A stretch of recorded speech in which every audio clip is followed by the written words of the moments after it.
यमुना तट पर एक दिन की बात है। श्री कृष्ण अपने गोप मित्रों के साथ गाय चराने आए। चारों ओर हरियाली, मंद मंद बहती यमुना की लहरें और वंशी की मधुर धुन वातावरण को दिव्य बना रही थी। गोप बालक कृष्ण की बांसुरी सुनकर मग्न हो गए। खेलते खेलते वे सब यमुना के जल में उतरे और प्यास बुझाने लगे, परंतु जिस जल को उन्होंने पिया वह विषाक्त था।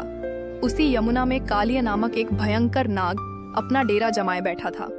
विषैले जल को पीकर सभी गोपसखा धीरे धीरे अचेत होकर भूमि पर गिर पड़े।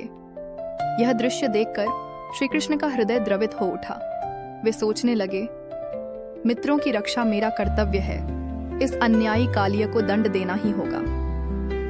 कृष्ण तुरंत यमुना के गहरे जल में कूद पड़े। लहरें चीरती हुई उनकी काया चमक रही थी। जल के भीतर जाकर उन्होंने कालिया नाग को ललकारा। कालिया नाग फुफकार मारते हुए अपने विशाल फनों को उठाकर श्री कृष्ण पर प्रहार करने लगा। उसकी फुफकार से जल उबलने लगा।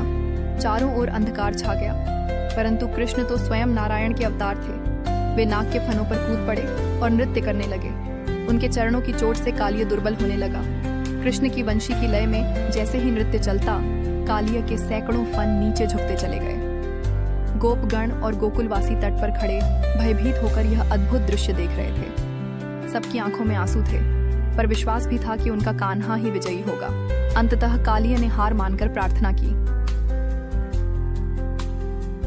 हे प्रभु, मुझे क्षमा करें, अब मैं यहाँ से सदा के लिए चला जाऊंगा। श्री कृष्ण ने उसे दया का वरदान दिया और आदेश दिया कि वह यमुना छोड़कर सागर